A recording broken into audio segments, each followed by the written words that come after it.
What is up, everybody, and welcome to episode number 42 of the Talking ATL Hawks podcast. You got your usual beautiful crew. John Joyner's here, Andrew's here, and myself is here. Don't mind Joyner if you see him look away a couple times. This man is being dedicated to the podcast, and he is multitasking by doing college work and the podcast. I don't think you're going to find any other. I don't think you're going to find better dedication on any other type of podcast. So let's take a moment to salute our buddy Joyner here for his incredible multitasking skills. Thank Because you guys, I appreciate it. Yeah, Let's do, that's do a it. college life, man. College life keeps you busy. oh yeah, kids do not procrastinate on your schoolwork. That's a lesson learned here. Do not If procrastinate. if you're a college student or you were a college student and you say you've never procrastinated on anything, you're a liar. Yeah. dude, look, we're all victim to it, dude. Look, that's Yeah. why they tell you C's get degrees. Look, it happens, but definitely if you want your life to be easier, don't procrastinate. But if you do, that's okay because that doesn't mean you can't graduate. We are living proof that procrastinators do indeed graduate. I would say that you could be like LeBron James and just go straight to the league, but they don't do that anymore. So actually, you can't be like LeBron James. Well, actually, I guess you could go straight to G League. I guess that's still an Yeah. option. So maybe you can Yeah. be like LeBron James, Yeah. but Both. Sort of like LeBron James, but LeBron didn't go to the G League. He went straight to the league, but he did. So it wouldn't be the exact same. But hey, we're not here to talk about LeBron James. We're here to talk about Atlanta Hawks basketball. But let's not beat around the bush, fellas. Before we do that, we have to do our start bench cut. And I'm gonna hop right into it. And it's the season's upon us. It's right around the corner. I guess I don't know if you can really. This isn't really technically a start bench cut. This is more like a tier list. So here's what we're gonna do. Before every season starts, we're at the point of the season. We know everybody's roster. We obviously saw the draft, free agency's over, preseason's right around the corner, summer league's over, teams are training now, they're merged together. We know what injuries are upon us, and we're getting the overall picture of what every team is going to look like heading into the season. And that gives us a chance to kind of evaluate them, kind of see where they're at, and make our predictions on which teams are going to rise and which teams are going to fall. So, for this start bench cut, if that's what you want to call it, even though it's not technically, well, actually, yeah, I'm going to make this a start bench cut after all. But here's what we're going to do. You're going to start the team that right now, way too early prediction, you think is going to win the NBA Finals this year. You're going to bench the team that you think is going to be runner-up, the team that you think is going to lose in the NBA Finals, and you're going to cut the team that you think is going to finish with the absolute worst record in the league. So start the team that you think is going to win it all, bench the team you think is going to be runner-up, and cut the team you think is going to be the worst team in the league this upcoming season. interesting. Okay. Who has to go first? I'm gonna let y'all decide among yourselves. I'm not going first. I don't even have my teams yet. You know what? I think. Hold on. I've got my first two sort of set, but I'm not sure about the last about my cut. But I'll go ahead and go first. If you don't mind, Okay, Andrew. yeah, I'll let you take the reins on this, Joyner, and I'll use this time to kind of process my thoughts Yeah, because I this have one's- no idea. This is This tough. one's a bit of a thinker. Yeah. So so obviously, like easy pick could be the Thunder to repeat. They have one of the most complete teams in the NBA right now. Shea, reigning MVP, Chet Holmgren, an absolute menace on at center. You have some very underrated guys in Lou Dort, Jalen Williams, and Alex Caruso, that veteran backup point guard that they have. Right. And I actually got to remember Thomas Sorber from the draft to back up Isaiah Hartenstein and Chet Holmgren. So I'm going to be basic here. I'm going to go with my the Thunder to repeat the NBA Oh, Finals. wow. Now for the runner-up, it's going to be an East team, and I'm going to go with who I thought would be in the finals last year, and to say the Cleveland Cavaliers, who I think had the most complete team in the East. They got Darius Garland, Donovan Mitchell, Jared Allen, Evan Mobley, those guys. And a team I'm thinking is gonna have the absolute worst record in the NBA. I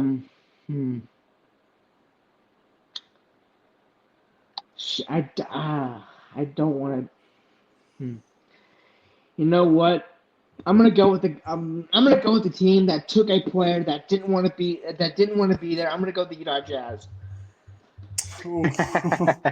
Screw those. Okay. Screw those. For Dylan. No, Ace. Wait. Ace Ace Bailey. Bailey. Ace Bailey. Ace Yeah. Bailey. I almost said Dylan Harper. Yeah. R.I.P. Yeah. Ace Bailey.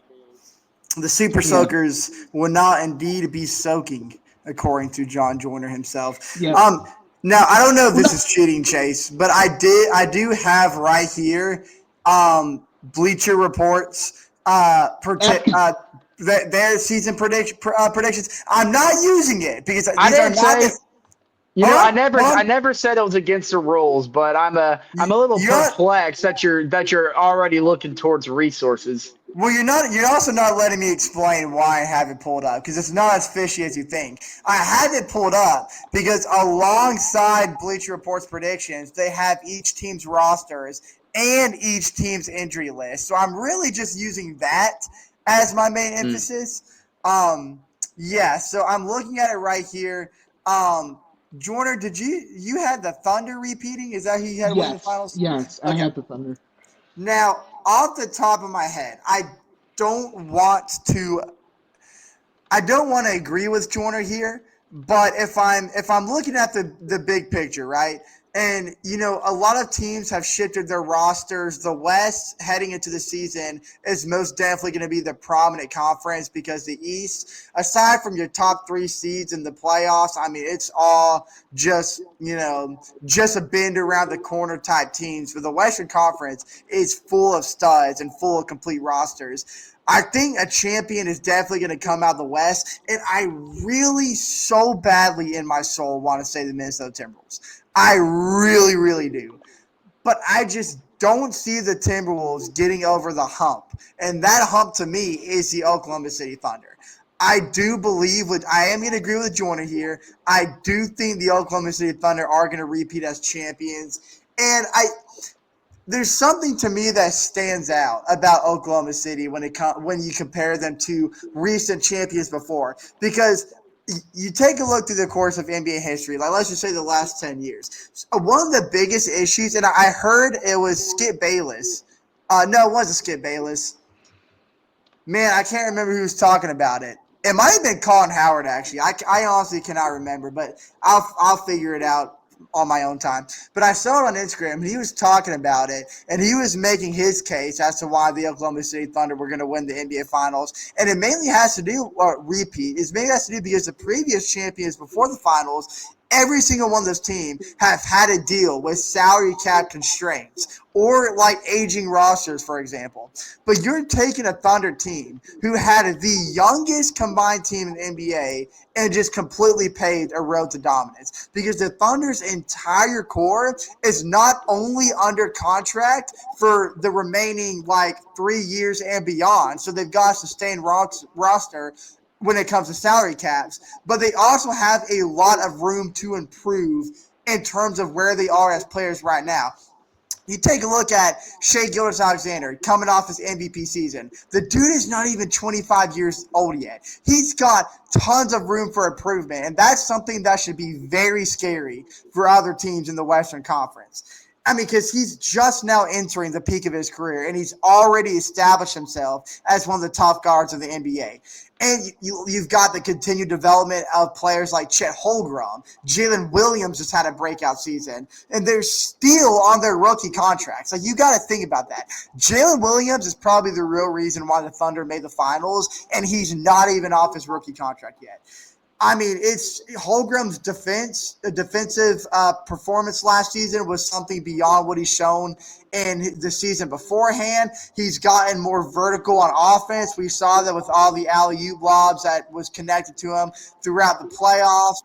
I mean, in the clutch shot making that Jay Williams had throughout the NBA Finals against the Indiana Pacers. I mean, it's a trio that I just don't see being outmatched anytime soon. I mean, I would like to say that the Timberwolves would probably be the runner-ups in the Western Conference Finals, but I mean, yeah, I just don't see. I don't see the Timberwolves making it over the hump, even though I have Anthony Edwards winning the MVP. Now, for the runners-up from the Eastern Conference, I think I'm gonna have to. I mean, there's really not a lot of options. I mean, you've got the Cavs. That's probably the most obvious pick. You could argue. That's right. I went obvious, and that was my pick last year for the finals matchup. But obviously, Cleveland let me down. I think Donovan Mitchell has a huge chip on his shoulder, especially after the elimination last year, after the prolific regular season they had. So I think the Cavs are definitely the safe pick for the Eastern Conference. Defensively, they're just outstanding. I think you're going to add a Donovan Mitchell that's going to be playing with more fire than he's ever had before. I think that's definitely the safe pick. Spoiler alert, it's not my pick. Well, Bleacher Report actually has the Knicks making the NBA Finals this year with their new head coach. As a Hawks fan, you would not have me taking the Knicks in the finals. Joyner, you took the words right. Absolutely not.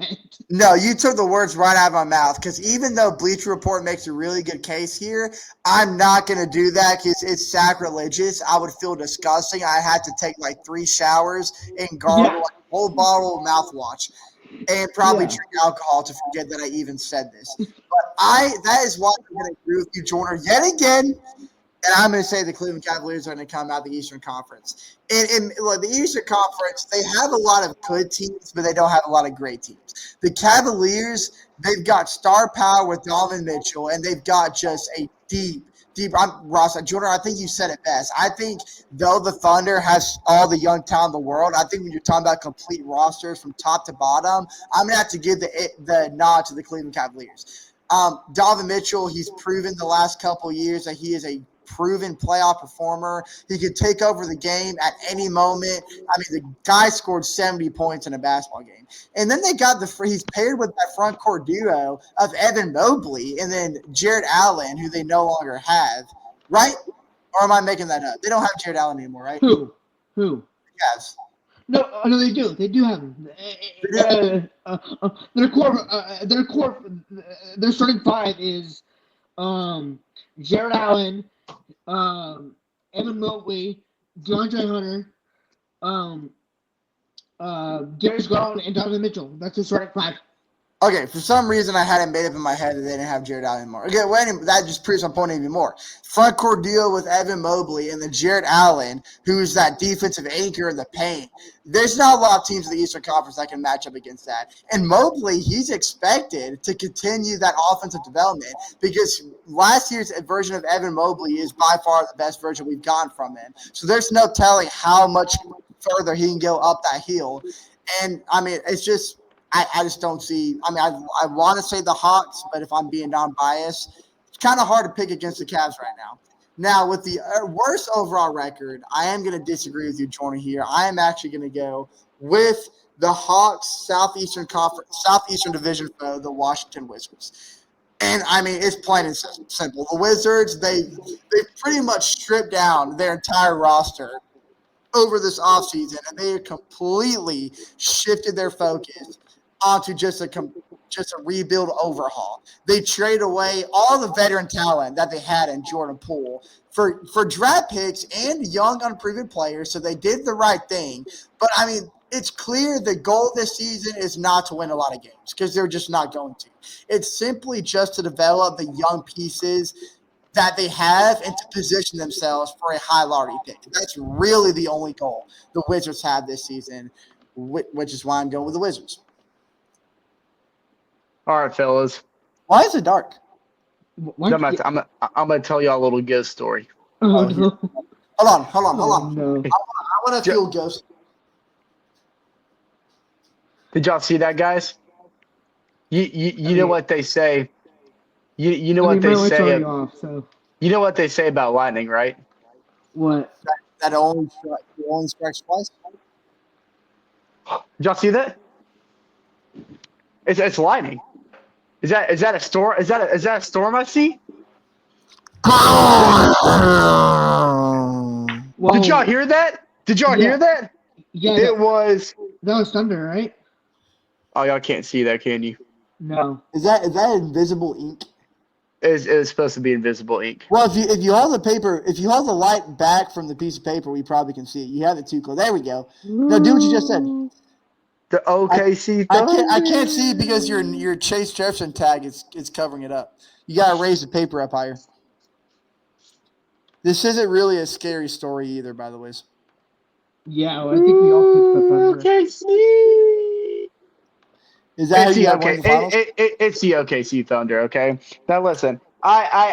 There's Andrew. Just like you, I would love to say the Minnesota Timberwolves. I was even debating the Houston Rockets because you talked about a young team like OKC, who, by the way, the finals run last year was nothing short of incredible. But I think the scariest thing about this team is if they can stick around, which I have every reason to believe they will, they are going to be a dynasty. When you look at OKC, you are looking at the new coming of the Golden State Warriors. This is a team that's going to be running not just the Western Conference, but the entire league for years and years to come if everything goes in their favor and if they can stick together. Like you said, Shea Gilgeous-Alexander, MVP season, Jalen Williams still on his rookie contract, and like you said, Andrew, he should really be the guy that everybody looks at and says you're the reason they won the NBA Finals. Chet Holmgren finally had a healthy season. We saw how phenomenal he was, especially on the defensive end. But this is just a beginning. They are all so young, and it's not just Jamal Williams, Shea Gilgeous-Alexander, Chet Holmgren. It's that entire roster that is just like unbelievable. There are college basketball teams that collectively have a medium age that is higher than the OKC Thunder. And that is ridiculous to even think about, which means they are only going to get better. And I think they're not just a safe pick. I think it's a pretty easy pick, or to at least assume the OKC Thunder are going to repeat here. Yeah.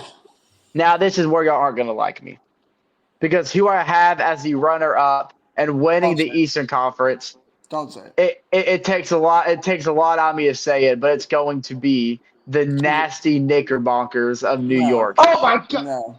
Now listen. Let me explain myself. As much Hey, as bro, I, I'll be right as back. much as I would be absolutely disgusted to see the Knicks come out of New York and win the Eastern Conference Chase, Finals, the I have power to of be. Hey, Christ look, compels you. this The is power this of is Christ the this compels is the you. beauty. This is the beauty of this podcast. Is that though we're Hawks fans, of course, but you're going to see unbiased takes here, and Hawks fans know more than anybody else how nasty the New York Knicks are, and no Hawks fan possibly wants to see this outcome. But if I'm going to be completely honest, I think the Knicks were set for a finals run 3 years ago. And I strongly believe that Tom Thibodeau is the sole reason the Knicks have not been able to make it past the Eastern Conference semifinals. And I think Well, with that's obvious. yeah, exactly. I think with Jalen Brunson, just finding his stride, I think he's a really good pick to win MVP next year. Carl Anthony Towns, now that he's getting in the New York culture, getting in this chemistry, getting in the vision, and matching really, really well with Jalen Brunson. Cameron Payne had an outstanding season, a season we've never seen Cameron Payne have before. And I think that's just, I think he's a perfect replacement for DiVincenzo. He is exactly what DiVincenzo was in New York, but better, in my opinion. And that might be a little crazy to say, but I strongly believe that. And the bench is just incredible. It's just so well rounded with veteran talent that it's mind-boggling that Tom Thibodeau was completely against resting that starting five. That's something that Mike Brown is going to do differently. I think this. Here's the thing. In today's NBA, it's all about fatigue and who can outpace the other. And I think that's why the Pacers, no pun intended, outpaced them 2 years in a row. Is because they knew how to rotate their starting lineup with their bench and give their stars and just entire roster rest. And I think that's something obviously something Tom Thibodeau failed to do, and something Mike Brown's going to do differently. And I think it's going to prove all the difference. And I think just learning how to rotate the roster in and out well, the starting five, get Jalen Brunson the rest he deserves, Karl Anthony Towns, Steven! especially at his age. And those type of Steve just players, walked in. I really think that's the difference that kept the Knicks out of the finals, because they got out fatigued. They couldn't keep up with the Pacers 2 years in a row because fatigue. Steven! And I think Mike Yeah! Brown is going to shove it in Tom Steven! Thibodeau's face and say the answer to take the Knicks to the finals all along was right in front of you, but you refuse to change your coaching style. And if you're a coach, the Hawks saw it firsthand with Nate McMillan. Oh, refusing to change his coaching style, and it almost ruined Trae Young. That is just, and Tom Thibodeau is another example of that. You got to understand that as a coach in the NBA, you have to be willing to adjust. What worked years ago is not going to work now, and Tom Thibodeau refused to recognize that, and that's why Mike Brown was a really good hire for the New York Knicks, because he knows how to adjust his coaching style. So they might win the Eastern Conference Finals, but they're not going to win the NBA Finals. That will be the OKC Thunder. And Andrew, I agree with you. The team that I think is going to come in last place is the Washington Wizards. They're just in that weird stage where they're trying to flush out all the players that they know is not going to be there long term, and they're just really trying to gel a solid foundation. I think that with Alex Sarr at the start of that, and who did Washington draft? And why can't I remember? Who did they draft? Was it Jeremiah? No. Was it Jeremiah Fierce? No, it wasn't that. They went to New Orleans. Oh yeah, you're right. Who did Washington draft? Why can't I remember? Let's see. They got Jeremiah Field. No. Colin Knueppel. Oh No, they did. No. They got Trey Johnson.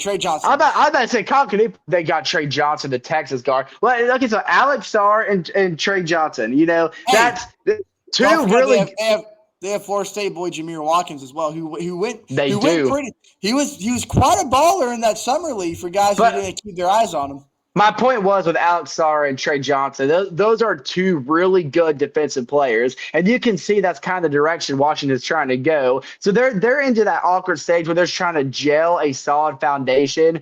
But like you said, this past offseason, they just completely flushed out the players like Jordan Poole that they then know is not going to be there long term. And the penalty for that is you're going to have to go through really rough seasons. Hawks fans know that. We saw the Hawks do that a couple years, flush out talent. They know that's just transition talent, not long-term talent. That eventually got us to where we are now. The Wizards will eventually get to that point, but they're going to have to swallow those tough seasons. This is going to be one. Then this is going to be the worst season they've had yet, in my opinion. That's why I think Washington's going to finish in last place.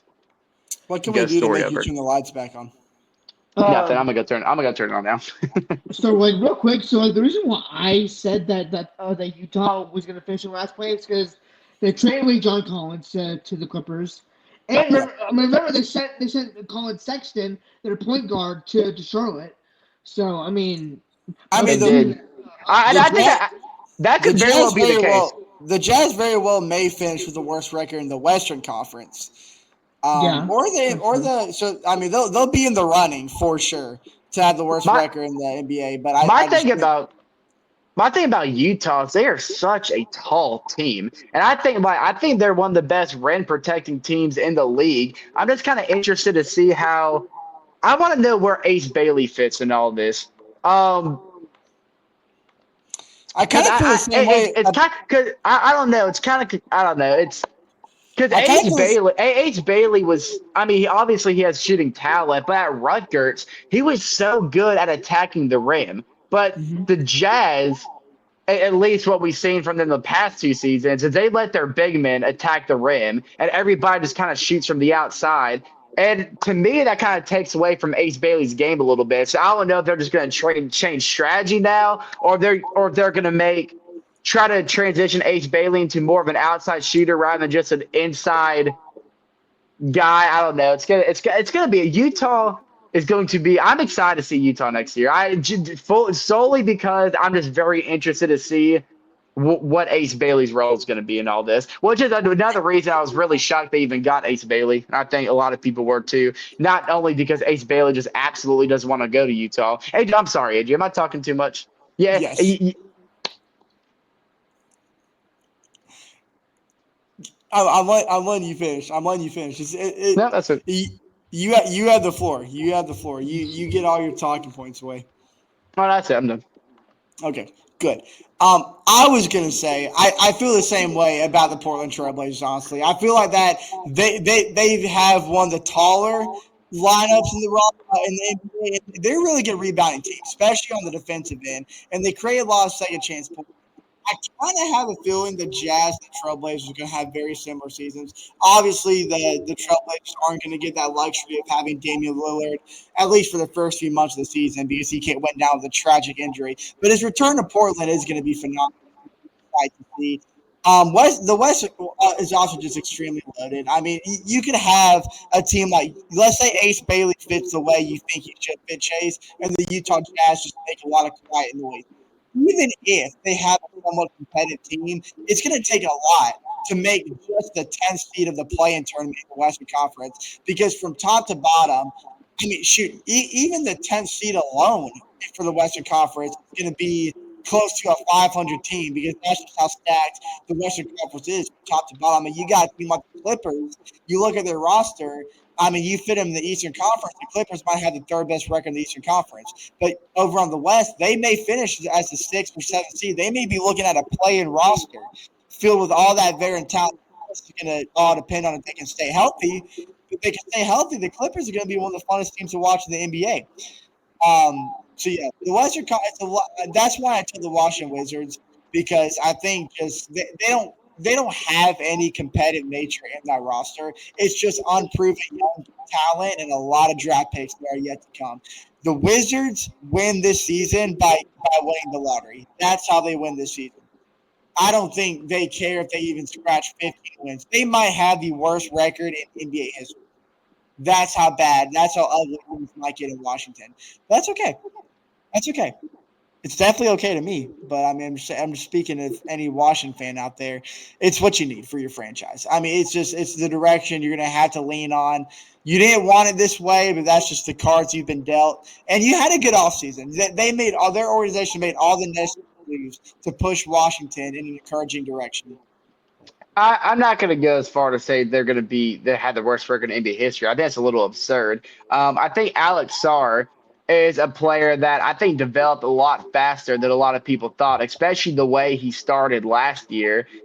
People were thinking that, oh, the Atlanta Hawks definitely dodged a bullet there, which overall I think we did. I think overall Zachary Richey is definitely a more well balanced and more talent-studded player, but Alex Sarr definitely, especially towards the end of last year, He phenomenal fits our team defensively. better. One of the I would say that Zachary fits our team better. Honestly, that's what I would say. 100%.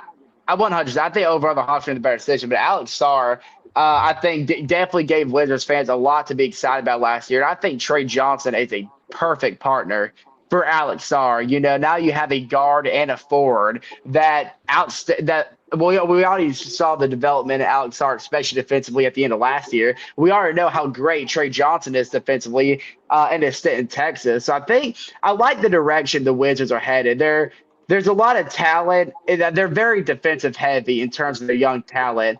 Just they're missing. So, like you said, Andrew, they need to win the lottery this year and get a prolific scorer. Which I mean, I'm not too sure what kind of players like that are going to be available this upcoming draft, but there always is one.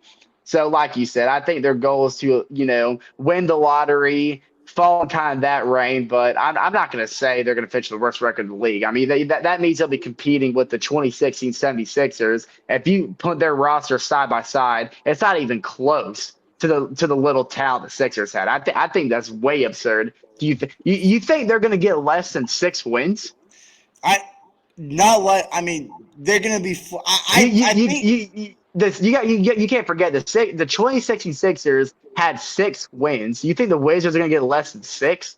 I didn't say they were. I said I wouldn't be surprised if I had to give Wait, my. or was it 9 wins? It wasn't If I 6 wins, had, was it? if I had to,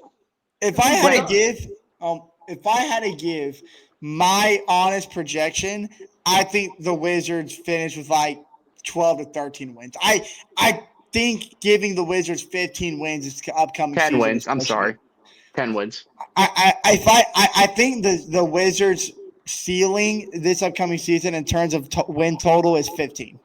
I don't think the Wizards get past 15 wins because I'm gonna I get will say I was sitting here talking about how the Wizards they have a lack of veteran presence on that team, and while that is true, I did forget that along with the Jordan Poole trade, they do have Chris Middleton.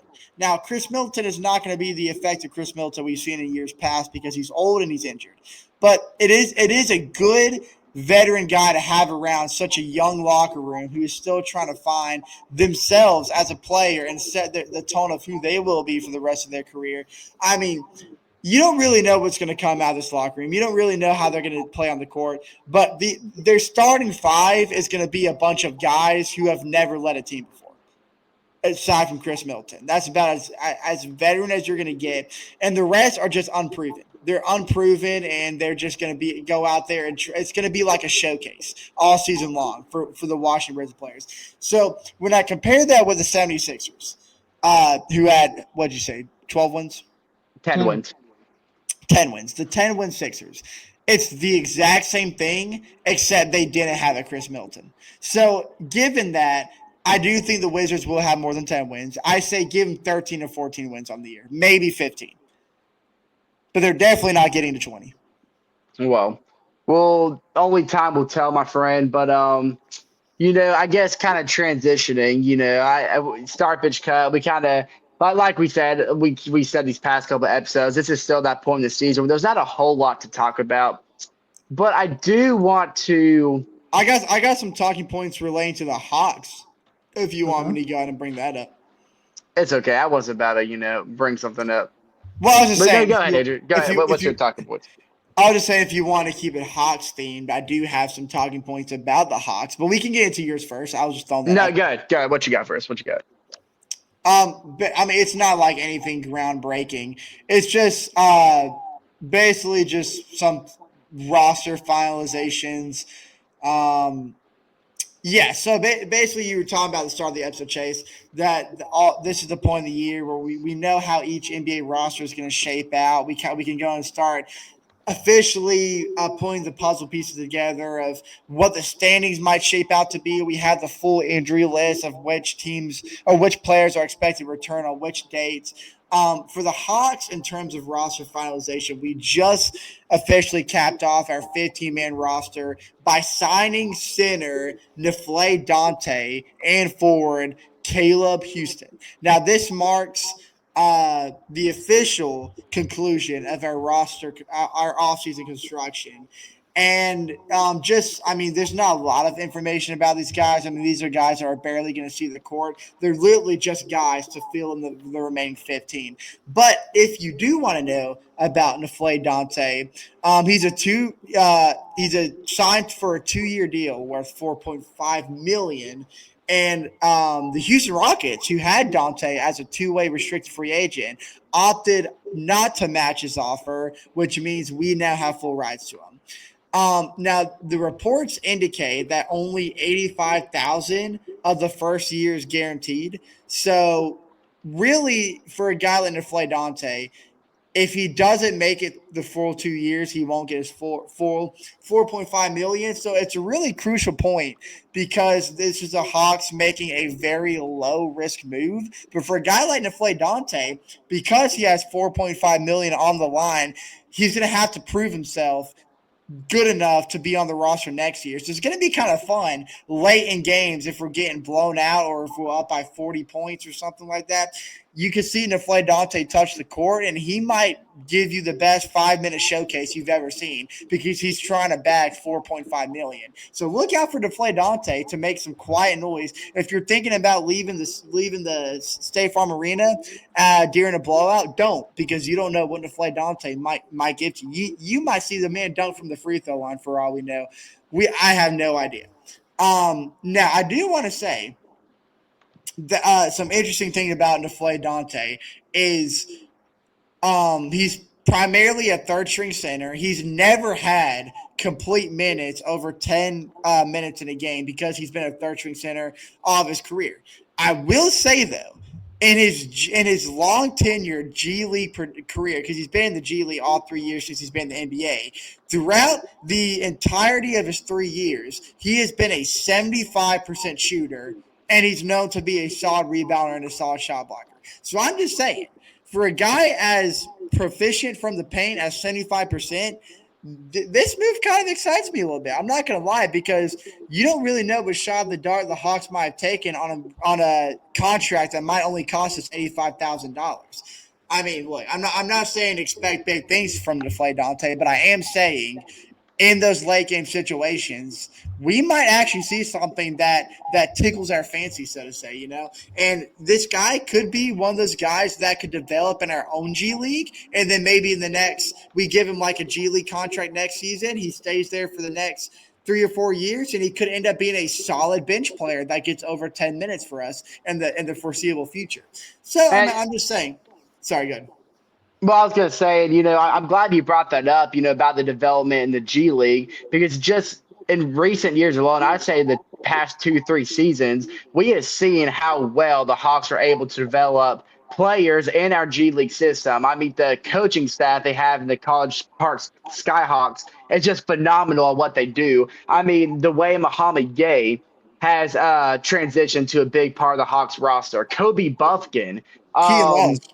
Keaton Wallace, just to name a few, Powell, towards the end of last year, or I'm not saying his name right. How do you say his name? Who are you talking about? Dominic Plowden. That was Yeah, is that how you say his name? Yeah. Plowden. Okay, yeah. Just to name a few, you know, they all originated in College Park before they made their marks on the Hawks roster. So I think, you know, just like you, Andrew, that move kind of excites me as well, because just what we've seen from him, that small 10-minute per game sample, you know, that could turn into huge opportunities for him in College Park that could eventually translate well on the actual Atlanta Hawks roster. Now, I do want another interesting thing to note about that move is, you know, with the signing of Kristaps Porzingis, I mean, we're not beating around the bush here. You know, our coaching staff, our athletic trainers, our office, they know what they're getting into by signing Kristaps Porzingis. They know what they can get out of him if he can stay healthy, but they also know the risks involved. You know, Kristaps is a guy that has a lot to put on the table if he can stay healthy, but it's been a big if these past couple of years. His latter years in New York, and really every single year in Boston. And, you know, that's something we have to be careful with, which is why I always think it's a good – well, I think already center-wise, the Hawks have a great foundation. Inaki Okongwu, Muhammad Gay, right behind Kristaps Porzingis, and then another signing here, a third-string center that could translate well, hopefully will translate well in the G League. I think it's always a good idea. And I think it's something the Hawks are definitely paying attention to make sure they have a good cushion for Kristaps Porzingis. Because I would especially expect at the start of the year to play Kristaps very carefully, not limit him in any way. But I'm interested to see what his minutes look like. I would expect him to be on some sort of minutes restriction, just a slight one, especially at the start of the year, just to kind of ease him into the season and make sure that with this signing of Kristaps, which is obviously a huge signing, that we get the most out of him throughout the entire season. And that's something that the Celtics were never really able to do. I guess The it's set. I guess except the year they won the finals because Yeah, he was a huge part of the postseason. But he still had moments of that season where he missed at least a week or two because of injury. I think that's something the Hawks are definitely trying to avoid. But you never know. Injuries happen all the time in the league. But I think the can't Hawks avoid it. are doing a really good job at securing a good cushion behind Kristaps Porzingis. I think No, that's something else to kind of keep a note of as those were the final two signings for our 15-man roster. I'm glad you brought up Kristaps Porzingis because I do have a talking point to make about him. But before I get into that, I do want to shine some light on Caleb Houston before I talk about Kristaps Porzingis here. If you're looking for basically the quick analysis I can give you on Caleb Houston is that he's primarily a knockdown shooter. That's pretty much the bread and butter of his game. Um, if you're trying to figure out what kind of role he's going to play on our roster, because just like um, Dante, he's not going to have any significant minutes, but he is seen as a key piece that could bolster the Hawks bench because he's. I mean, other teams have described him as a spark plug shooter, and he has shot 40% from the 3 point line last season, and he shoots from a high volume percentage, and he can provide a much needing space in, especially for a second unit that really could use it. Now, similar to Dante, Houston's contract is what the NBA describes as an Exhibit 10 deal. So that basically means that his salary does not. It's just like Dante. His salary doesn't count against the cap until the regular season begins. So this deal that he got, just like Dante, is not going to maximize unless he makes it into year two of his contract. But something fun about an Exhibit 10 deal is that means that for a guy like Houston, it's going to set up a very interesting training camp for him because he's going to be in a two-way battle with Jacob Toppin, who we saw have limited minutes for the Hawks this past season as well. Because Toppin in the preseason or in the summer league has shown flashes that he could be a dark horse candidate for uh, a spot on the bench for the Hawks, maybe as like Especially his summer league performance. He was fantastic in the summer league. almost like I said that about 2 minutes ago. But yes, thank you, Chase. Summer league performance was top notch from Jacob Toppin. But yeah, so it's gonna create a little bit of training camp tension between Houston and Jacob Toppin. So I'm kind of interested to see how that fares and which players get X amount of minutes. And because I mean, it's more than likely that Houston is going to be at a 10-minute cap, kind of like Dante in a way. But what I was going to say about Kristaps Porzingis, because you mentioned him, Well, Chase. yeah, For this, before you get a Christoph, just a quick little comment on Houston. The way you're describing him and kind of what we know from him, I would kind of expect him to be what Seth Lundy was on the Atlanta Hawks. You remember he was obviously a late minute yeah, guy, right. into the bench type guy, but he was a prolific scorer. He was a fantastic 3 point shooter. And that's something we always, and that was really the only part of his game, though. That's something we always got out of him. It kind of seems like we're getting a similar taste from Houston.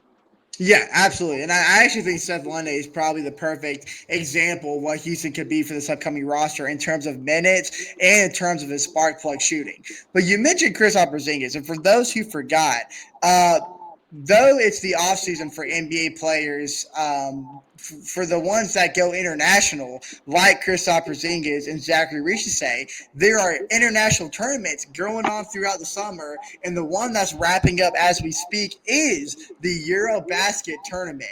And this is a chance for us to talk about how Hawks players are competing for their respective national teams because it's going to give us a glimpse of the work they've been putting in throughout the summer and the significant increase they could have on their impact of the NBA as well. So, of course, Kristaps Porzingis for the Atlanta Hawks now plays for Team Lavina or Latvia.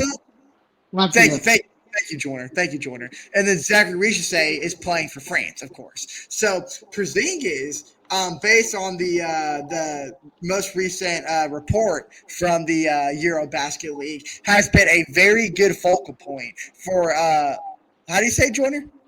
Latvia. Latvia. Yeah. Okay, Latvia's team. Thank you, Joyner. So, Okay.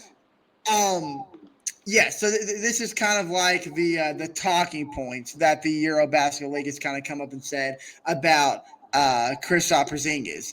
Is Porzingis has, like you said, Chase, this actually pairs very well with what you just said. He does have a history of injuries, but his performance in the Eurobasket has been a very good indicator that his current health and fitness level right now is at an all-time high heading into the NBA season. Actually, the best has probably been in the last 3 or 4 years. Um, but I do think you're right, Chase. I think right off the bat, I think we're going to see a lot. We're going to get a lot of a clear view on what the Hawks plan on doing for Porzingis as far as minutes goes in the preseason.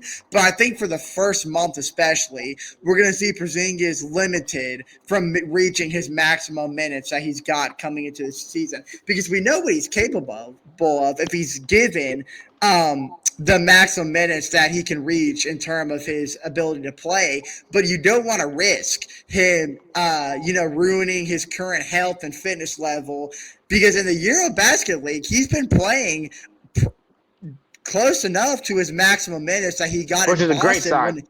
when he was healthy, which is a really good sign. So to me, I mean, you take a look at how he's being used for Latvia's offense, it draws a lot of parallels to how the Hawks might use him, whether he's a pick and pop kind of threat or if he's a post-up player or a defensive anchor.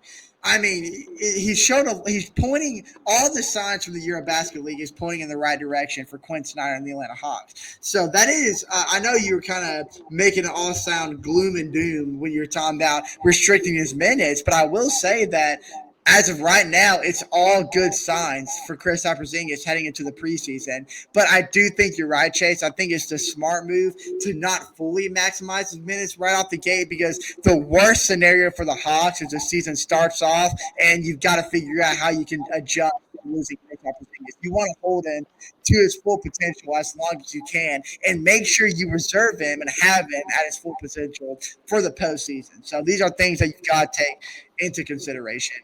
I could talk about Zachary Richardson and how he's doing in the Eurobasket. I just don't know if you guys want to throw in any additional thoughts about Kristaps first. I mean, no, not really, but I mean, like going on. I mean, getting into like Zachary, like have y'all seen like how Bubby's gotten? Have y'all like how like jacked he's gotten at all? I have seen a picture of him competing in this Euro competition, and he did look at least a lot more fit, like a lot more in shape, which is another really good sign that even like well, that's something that he did in Boston too. Like when he was Hold going up. through his injuries, the Boston coaching staff or the Boston fans and staff always made a point that even during his injuries, he did a really good job at not just trying to ease into his basketball game, but just staying in shape, staying fit, And I think that's kind of just a picture of his like work ethic, and I think that's something he's obviously done this offseason. Yeah, like look at that. Zach? I think that's not the That's picture I Zachary. saw. That's Zachary. Yeah. Oh, I thought you were talking about Kristaps. No, this is Zachary. Well, Kristaps too. I don't know if y'all saw a picture of Kristaps, but Kristaps got a little buff too. Your two Zachary's about to go crazy. Yeah. He's been eating his Wheaties over in France, dude. What a freaking unit. But speaking of Zachary, I guess I'll go ahead and tap into his French national team report. So Yeah, I just want to bring it up. A picture of him. That's a good segue. He looks good. Yes, and that's very exciting. That means he's been putting a lot of work physically and hopefully mentally over the offseason. But based on this French national report, they said that his performance has been limited. And what that means is that Zachary's been on a minute restriction for Team France, which is fine, probably because he's one of the younger guys on that roster. But they do say that the Hawks fan base should be eager to see his newest talent because he has taken big strides in terms of development from his rookie season. So for the French team on the roster report is that he's been playing a 3-and-D role, which means he's been given the ball more and more on-ball responsibilities, which means going into this new season for the Atlanta Hawks, his one-on-one post-up play and his overall ball handling should be much improved than what it was his rookie season. Now, it's going to be interesting because though Zachary is stepping into the second season, the sophomore season, coming off a great rookie year, he's going to be surrounded by a much better roster. I mean, he's going to be paired up with the likes of Kristaps Porzingis, and the question's going to be: is he going to be ready to be in the starting lineup, or is he going to be a project player next season who's going to come off the bench? I mean, we don't know what the exact starting five is going to look like. We can only project, but it's going to be interesting to see how Quinn Snyder wants to develop him. Do you want to just stick him in the starting lineup and try to get the most out of his starting minutes, or do you have him come off the bench behind a guy like Kristaps and then use his potential development skills to take even bigger strides down the stretch of his sophomore season? And it's going to turn him into an X-factor player eventually because – I mean, it's going to unlock the team's brand new potential for him if his post-up play and his ball handling skills are much improved, like the French team report suggests that it is. So, yeah, that's pretty much all I have to say about Zachary in terms of the French report. But, I mean, because you take a look at his rookie play, especially in the second half of the season, one of his biggest strong suits was being able to handle the ball well in transitions and finish explosively at the basket. So if you're giving me a guy in a French report that says that he's on a minute restriction for a French national team, but in those minute restriction, he's still showcasing much improved ball handling and much improved post-up play, I don't know how you don't get excited about that. And Jordan just saw the big physical upside that Zachary has over the offseason. So, yeah, all exciting things.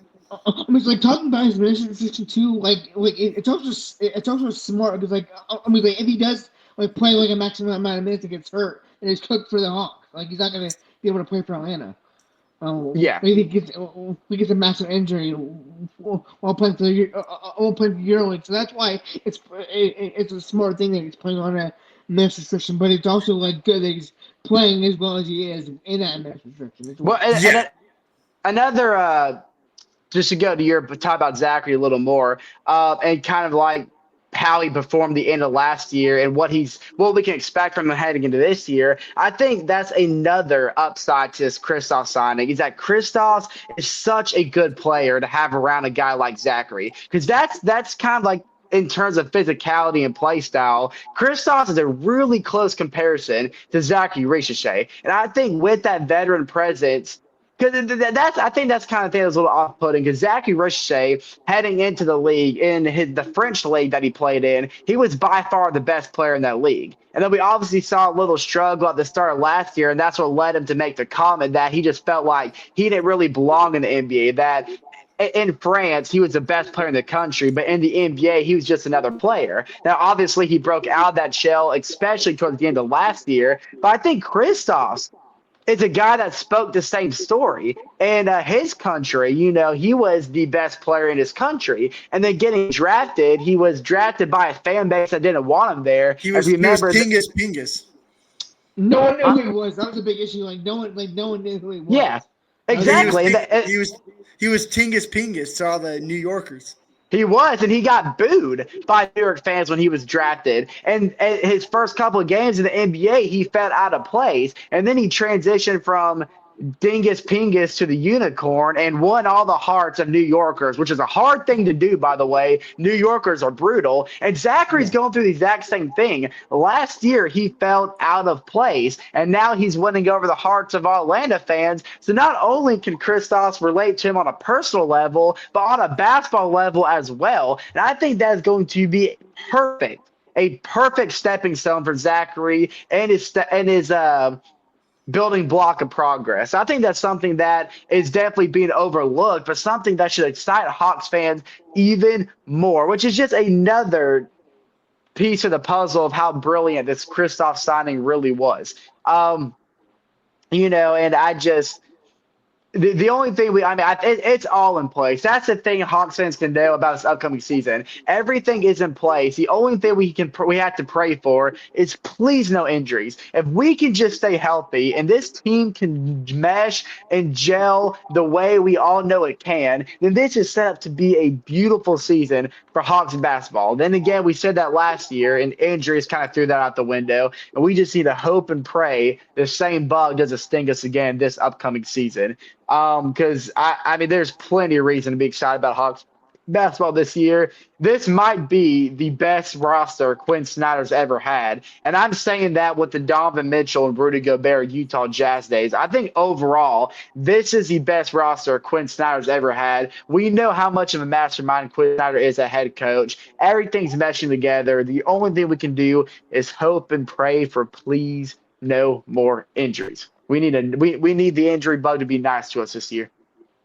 There's no better guy to be at the helm of this roster than Quinn Snyder. And Trae Young has littered him with a lot of praise over this offseason, especially on his podcast. He's been asked by a lot of guys, how is your relationship with Quinn Snyder? And he's never shied away from just telling how much he loves Quinn Snyder. And the reason why he loves Quinn Snyder is because Quinn Snyder understands his players and he understands how he wants to use them. And he's a smart guy. He really is. And that's why I have full trust in his capabilities and his game plan of how he's going to mix and match Zachary Richardson and Kristaps Porzingis. Because, I mean, you have a guy that has a history of injuries, but know when he's fully healthy and know when he's playing well, he's going to be one of the top centers in the NBA. And then you got Zachary, who is a racehorse behind him, who's already been making leaps and bounds, bigger strides than what was expected of him because of this EuroLeague. And you know it's only going to bolster his confidence. And Zachary Richardson, like you said, Chase, in the second half, was a confident Zachary. And that was what was different from him from the first half. His first half, he was figuring things out, trying to figure out his place, but he wasn't confident enough. And then he threw away all the noise, quieted his mind, and played with a lot of confidence. And especially throughout the month of February, really shined a light on what Zachary can do for this roster. So even if he is coming off the bench, or he might be given the starting nod and while Kristaps is on his early minute restriction, doesn't matter. But either way, Quinn Snyder knows he has a vision of what he wants Zachary to become, how he wants him to be around Trae Young and guys like Kristaps Porzingis, and he understands that Kristaps Porzingis is going to be the centerpiece of the big men portion of that roster, and he's going to be a guy that these guys can lean on, and that's why we want to keep him healthy. It's kind of like, in a way, what Larry Nance Jr. was for the Hawks before he got injured. He was a really big cornerstone that a lot of the guys could lean on off the bench because he was just a motivational speaker. Now, Kristaps, I don't know how he is in terms of like a talker in the locker room, but I do know that he's been through a lot in this league so far. And I mean, he's going to be a very good mentor to a guy like Zachary Richardson. And I cannot think of a better guy that I want to surround a sophomore player than Kristaps Porzingis. And, yeah, it's going to be really exciting. Hey. And then Trae Young, of course. I mean, but I was going to say why you were ranting about, or not ranting, but what I've been enjoying. Oh, there he is. I felt like a bomb went off on his room or something. It went black and his camera turned sideways. No, I didn't, Mike. No, I didn't. I got a call. Oh, you're good. Dang, man. He must be talking. Hold on one second. Someone's calling me real quick. Oh, you're good. You're good, man. I guess I will say before we kind of stray away from the point of Quinn Snyder, as much as we like to diss Landry Fields, we can kind of recognize and appreciate how clutch he was getting Quinn Snyder as a head coach. I think that's played a big role in Trae Young really wanting to stay in Atlanta. Because like you said in the his podcast, he mentions all the time how much he loves and appreciates Quinn Snyder. And that's really big for Trae Young to say that, especially knowing his history with coaches in Atlanta, most notably Nate McMillan, how much they butt heads. Because, like you said, the exact opposite of what Quinn Snyder was, Nate McMillan did not understand the type of player Trae Young was. He was an old head type of coach that refused to transition into the modern coaching style of the NBA, and it practically killed Trae Young as a player. It killed what made Trae Young Trae Young. It took away his playmaking and his floor general capability. And that's something that Quinn Snyder over the years, especially last year, has reinstalled into Trae Young. And I think that's why we always say, and we can all agree, that last year was the best version of Trae we've ever seen. And now we get Trae Young at his full potential, plus a roster that's just flourished with talent all around him. And that's why I think this is it. If the Hawks are going to make big strides toward an NBA championship, it's all going to be based on this season. Because if this season's a flop, we are looking at another rebuild for Atlanta. But this season is a success. We are looking at a future that could be consisted of an NBA championship or NBA championships. So this is a massive year for Atlanta Hawks basketball. And I would go far to say this might be the most important season in Atlanta Hawks history. Yep. I don't know. You're absolutely right. I don't know if y'all want to agree with that, but Absolutely so right. I think what's on the table and what it could mean for the Hawks' future solely based on this season alone, and really the first half of the season, because this could all go to heck and it could all blow up at All-Star break. So if heading into All-Star break, we are looking at a Hawks team that stayed healthy, meshed together, and looks like true contenders in the league, then Hawks fans have every reason to believe that there's an NBA championship right around the corner.